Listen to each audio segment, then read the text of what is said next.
following is a special spotlight on the local arts scene from your partners in the arts, Ithaca's Alternative WVBR. The final production of Kitchen Theater Company's 34th season is Letters from Max by Sarah Rule. Here to talk about the production is director Emily Jackson, who also happens to be the producing artistic director of Kitchen Theater Company. Welcome back, Emily. Hi, Greg. Emily, you said in a recent curtain speech that Letters from Max is a little different from other plays this season at the Kitchen. How so? It's very theatrical play, and because it's based on real letters between Sarah Rule and her student Max Ritvo, a poet, the play unfolds in sort of a theatrical web of language, and that sometimes feels like dialogue and sometimes feels like letters, but always feels engaging. And so it is a much more organic and less realistic piece than has happened on stage so far this season. And this is its own sort of world of theatricality and musicality and using all of our senses to tell this really beautiful and intense story. It's also a lot like some of the other work. Some of the themes of this season have kind of come to fruition here in the final piece, which is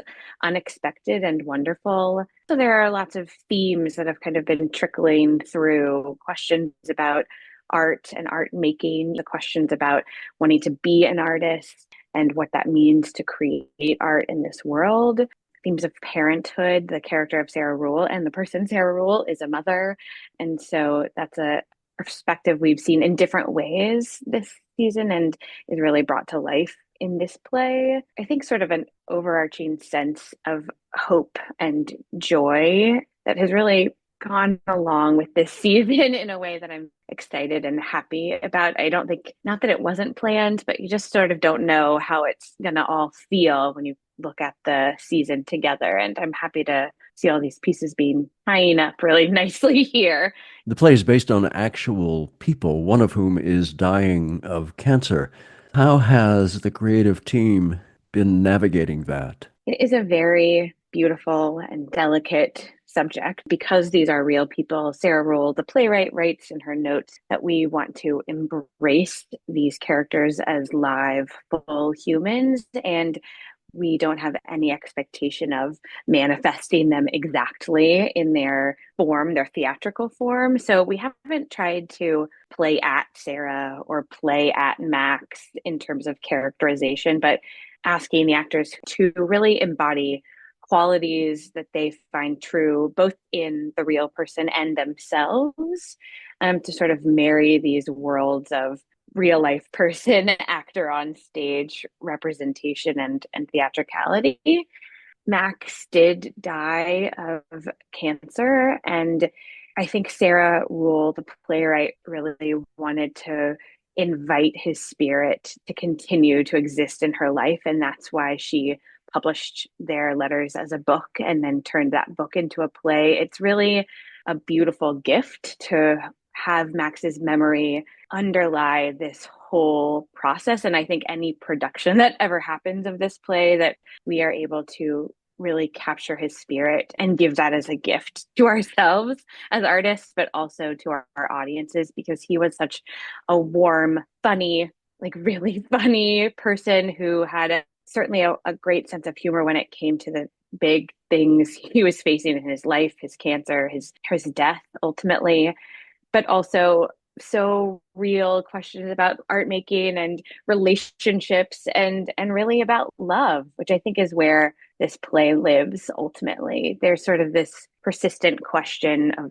why this relationship was so meaningful to her as sort of both a narrator, but also the person who is still living, walking among us, that his love, Max's love, was so strong for life and for her as a friend, mentor, student, teacher, that she works to understand that and give that and keep that with her as her life has gone on. And that's kind of the big meta of the show. It turns out to be such a beautiful and heart-aching but lovely story of friendship and love. The relationship of student and teacher has been the subject of a great many plays. How does that play out in Letters from Max? The The relationship is Sarah Rule, the playwright, who is a playwriting teacher, and Max Ritvo, a poet, an undergraduate student in creative writing who applies to take Sarah's playwriting class. So there's sort of this confluence of styles of writing that they each engage in. And Max is so hungry.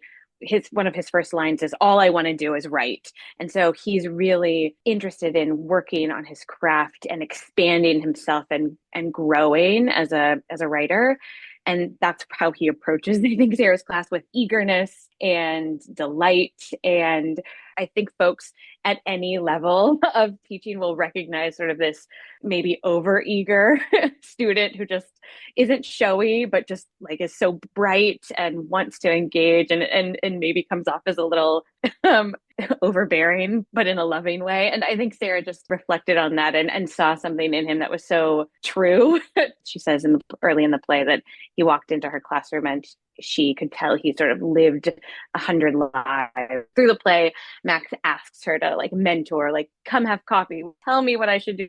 And that's when the relationship sort of starts to shift, that Max is becoming Sarah's teacher and Sarah is becoming Max's student, both in writing, but also in a greater sense of life and meaning making, of why this bond is so special. Some people have shared that this is kind of an unusual relationship between student and teacher, that it's really immediately intimate in a mentor-mentee way. And it feels somewhat odd maybe to an academic who is in the sciences, for instance, or something just a little more concrete. And I'll be excited to see audience response about the truthfulness of this relationship, because I believe that it is really a real thing that could happen in a relationship that formed. I mean, it did in real life, and also feels very truthful to me in my experience. So it's an interesting, sometimes curious relationship, but one that is grounded in total reality and truth and shared connection. So let's talk for a second about the production design of Letters from Mac. As we were talking about the play, we had kind of a hard time honing in on what we wanted for the space. There's some technical requirements which are magical and need to be open space for some theatrical moments to happen, and then there's sort of a question of like, where are they, because they're in a million places and nothing super specific. But we sort of landed on a theatrical interpretation of a Buddhist temple. It mostly just provides space for Erica and Jackson to really connect as Sarah and Max in a dynamic and movable way. So giving the space and the design openness for theatricality was really important. Mostly all this to say that the play is very theatrical, and we on the creative team have to shift space and time and emotion seamlessly, fluidly, creatively, to engage the audience and to keep the actors also sort of like in this somewhat nebulous world, keep them contained. One of the actors said, you sort of get on a train here at the beginning of the show and you don't get off. So wherever you start, emotionally, physically, you really have to be locked in and be in the right space to start this play, because it takes you on such a journey and it is so emotional. So the design will be helping give some boundaries to the actors. Let's talk a little more about the actors. They've appeared, both of them, in the kitchen before. So what's that been like for them to return to this theater in this play? Christine Hagen, so wonderful to have her back. She is a tour de force kind of performer, and of course, a wonderful local actor, community member, champion of the arts here in Ithaca. She brings such warmth to the stage, and the role is quite narrative, really engages with the audience, talks to us directly, doesn't ask for anything back from us. She just really wins you over right away. And Jackson Janowitz, he was so wonderful last season. I knew he would be great in this part. And when he sent in his audition, I thought, yes, we're going to do it. It's been fun to find the things in themselves that are truthful to the character and what they bring. And since they're not playing the real characters, it's been good to sort of like bring out their personal experiences and connection to the work. They have this beautiful, quietly magical energy about them and in this play. Letters from Max at Kitchen Theater Company begins previews on Wednesday, May 7th and Thursday, May 8th, with Name Your Price tickets for previews available in person at the box office. The play opens Friday, May 9th and runs Wednesdays through Sundays until May 18th. Evening curtain time is 7 o'clock. Matinee curtain is 2 o'clock. The play runs 2 hours and 15 minutes with a 10-minute intermission. Masks are optional but welcome in the theater, and the play is recommended for audiences aged 16 and up. Tickets available at kitchentheater.org or by calling 607-272-0570. Emily, thanks for joining me to talk about Kitchen Theater Company's production of Letters from Max. Thanks, everybody. See you at the theater.